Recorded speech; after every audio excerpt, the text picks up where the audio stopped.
Tonight on Piers Morgan Uncensored, 1 year on from the late Queen's death, are the royals in a rut? And are Prince Harry's relentless attacks to blame for that rut? We'll debate that. A terror suspect flees jail by clinging to the underside of a van dressed as a chef. How the hell did this happen? Plus, why is President Biden plunging in popularity with black voters? Charlemagne the God, one of the most interesting characters in American media and most influential, will join me live.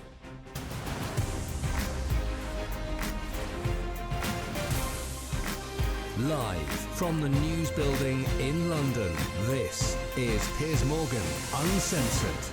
Good evening from London. Welcome to Piers Morgan Uncensored. A year ago tomorrow, Britain changed irrevocably. It was a day that I and many others have waited for and frankly dreaded for my entire adult life. The late Queen was 96 when she died. Her failing health had been the subject of speculation, of course, for months, and we'd all watched her becoming steadily older and more frail for several years. But part of her magic was that aura of invincibility. She was the ever-present comfort blanket, as much a fact of life as the changing of our seasons. We all knew that one day that awful day would come, and we all knew that we would miss the Queen enormously. We all knew that things were going to have to change. The only thing I got wrong is exactly how much I think we miss Her Majesty Queen Elizabeth II. Our monarchy didn't just lose its figurehead, it lost much of the sparkle, the magic, since she died. Britain seems at the same time to have completely lost the plot. We've smashed into crisis after crisis like a broken shopping trolley. The late Queen represented us to the world with grace and dignity and humility and hard work, and she was acclaimed around the world for those values and virtues. Charlatans like Boris Johnson and Liz Truss made us a laughingstock by comparison. As I keep saying, it just feels like nothing really works anymore. Schools falling to pieces, a terror suspect escaping from jail, air traffic shut down by a dodgy line of code, a broken NHS health service, endless strikes, violent crime soaring, raging inflation still causing huge cost of living problems for millions of people. Now, sadly for our politicians, it's not possible to blame all of that on the Queen's death, much as they'd probably like to try. But it certainly compounded the sense of listless chaos that's dragging the country down. That's exactly why a strong monarchy, with its patriotic pomp and ceremony, is so important to the national psyche. The royals are the great symbolic figureheads of our nation. I believe we need them, swaggering and sparkling, not bickering and curdling. If the royals are in a rut, what chance the rest of us got? With ghastly timing, Prince Harry's back in Britain tonight. He's just been speaking at an awards ceremony. As you know, I was unable to attend the awards last year as my grandmother passed away. As you also probably know, she would have been the first person to insist that I still come to be with you all instead of going to her. And that's precisely why I know exactly 1 year on that she is looking down on all of us tonight, happy we're together, continuing to spotlight such an incredible community. Well, what she wouldn't be happy about is that he's not together with any of his family. He's flown 6,000 miles from Los Angeles, from this luxurious world he now exists in with his wife Meghan, fleecing their royal titles for gazillions of dollars. But in the process, he's fallen out with all his family. There are no plans, we're told, for him to meet his father, King Charles, or his brother, Prince William. Think about that. That's his father and his brother. And there are no plans when he's in the city they live in to see them. Instead, he's going to award ceremonies. There's no chance, it seems, of any bridges being repaired. And why should there be? How can you blame Charles and William? They've had to endure now years of relentless muckraking trash talk from Harry and Meghan, which has done more to tarnish the monarchy than anything I can remember. This is just another stop on his endless tour of, well, it's self-service, isn't it? It's the worldwide privacy tour. People who wanted privacy but don't want privacy. They actually just want to be seen as kind of royals without any of the duty that goes with that, and to get all the benefits of that over in America where they can make huge amounts of money. It's all about serving themselves, not the country here, not duty to the people of this country who bestowed, of course, through the monarchy, these titles that they have. In that sense, they're everything that the Queen wasn't. And when he talks about unity and coming together, there'll be people in the palaces in London tonight, his family, open-mouthed, saying, really? You are preaching about unity and coming together. Every time Harry and Meghan smear their family in public for money, it chips away again at the majesty of the monarchy. It reduces our greatest institution to just reality show garbage. The impact on the monarchy is there for all to see, and it's got to stop. Harry needs to realise he's wrecking something that's much, much bigger than him and his wife and their American media career. And it's much more valuable than their fragile, hypocritical egos. Well, joining me now is author and historian Tessa Dunlop, by the author of the Palace Papers, Tina Brown in America, and by royal historian and author of the new book, After Elizabeth, Can the Monarchy Save Itself? Ed Owens. Welcome to all three of you. Tina, let me start with you.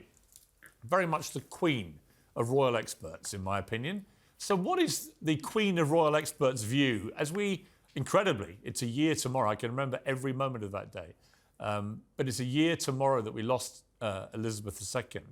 I do feel a lot of the magic died with the Queen of the monarchy. What do they do about this?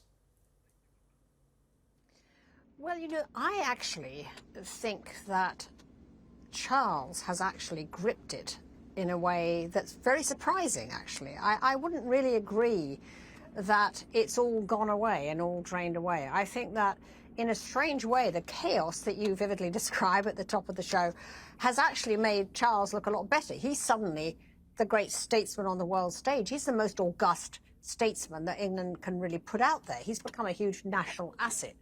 And he really hasn't put a foot wrong in the last year. I agree. And that has actually, I think, sort of surprised everybody. So that's good. And you've got the sparkle coming out of Kate and William. So I think there's not a bad double act of Charles being the kind of august grandfather of the country and sparkle from William and Kate. Here's the problem. I don't think it's quite as dire. Well, here's why I think it may be a little more dire than you think. It may be not as dire as the picture I painted. I'm certainly a massive fan of King Charles and Queen Camilla. I think they're fantastic and done a great job, I think, stabilising things after what was a very unstable period. But young people in particular, according to all the polls at the moment, 37% of 18 to 24-year-olds want the monarchy to continue. 40% want an elected head of state. Only 30% think the royal family is good value for money. These are worrying numbers for the royals. And it seems to me that when I talk to young people, they all had great reverence and, I think, interest in the Queen, but they're not so reverential or interested in the others at the moment. It's not irretrievable, but at the moment, I think there's a kind of malaise. Well, you know, I have to say that if you'd asked people, young people in the 1960s, if they had a great reverence for the Queen, they would have absolutely thought she was a complete bore. You know, I mean, when you had all those irreverent shows like That Was the Week That Was, that was a period where the Queen was very much out of fashion. She was considered irrelevant. I don't think that if you had polling at that time with all the young people at that moment, they would have particularly thought the Queen was this fabulous icon that she became. In a strange way, the last 20 years of the Queen's life sort of was the most iconic time for her. I would actually argue that Stephen Frears' film The Queen, with Helen Mirren, was a beginning of a kind of pop culture embrace of the Queen, where she went from being someone irrelevant to young people to suddenly being almost like a sort of hip pop culture icon. And you had the thing with her wonderful appearance at the Olympics, and you had, then she was with Paddington Bear, and all of a sudden the Queen was kind of co-opted by pop culture, and she, in her brilliant way, embraced it. But I'm not sure that you would have found young people thinking she was so fabulous when she was in her 50s. Interesting point. All right, Tessa, you've been gagging to get in here. As always. I mean, I think there are a lot of distractions going on at the moment. You've got the Harry and Meghan thing. You've got the Prince Andrew scandal still bubbling away. We're apparently not going to see the files on him now for some huge amount of time for reasons that completely baffle me. You've got problems, I think, for Charles in what kind of monarchy he wants to present to the world. What's he going to change? And you've got William and Kate, who I think are doing a great job. But come on, Piers. The numbers... Even you agreed with me that there was a ball drop around the Women's World Cup. That was a mistake. A clear way he could have got some headway with young people. William should have... Listen, I've made it very clear. William should have got on the first plane out to that World Cup final and watched the Lionesses. He's a president of the FA, for goodness sake. It was ridiculous.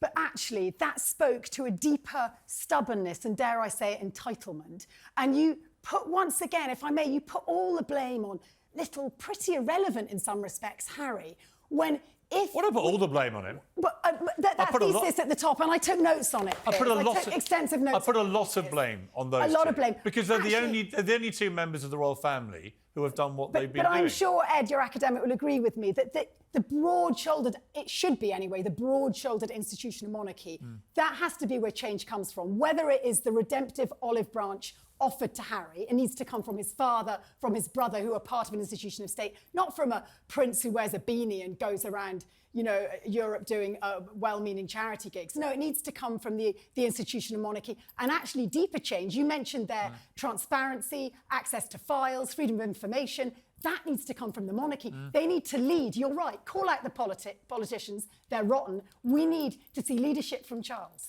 Ed, you wrote a piece about all this, pretty much affirming that there is a rut in the royal family. Like I said, I don't think it's irretrievable, but I do sense it. I do sense there's been a kind of downturn, if you like. But we've been through these before and they've bounced back. But where do you think we are with the royal family and the institution of the monarchy? And do you see a way that they can get things back on track?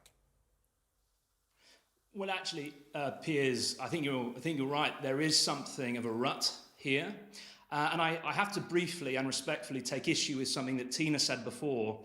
The opinion polls in the 1960s that were taken, there weren't many of them, but when young people were asked, more than 60% said that the Queen represented the best of British. And I think that was really significant. You know, we've only got to go back 10 years to 2013, and 72% of young people were saying that the monarchy would continue, that they supported it, and that it was here to stay.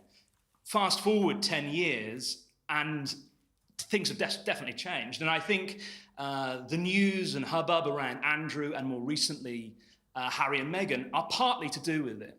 But I think there's something bigger here as well. I think there is a significant generational divide over the monarchy, just as there is a significant general divide in society more generally regarding the state of the nation. Young people, under 45s especially, and most acutely the under 25s, are totally disenchanted with the state of modern Britain. And I think the monarchy as a symbol at the heart of the country is taking a lot of the flack.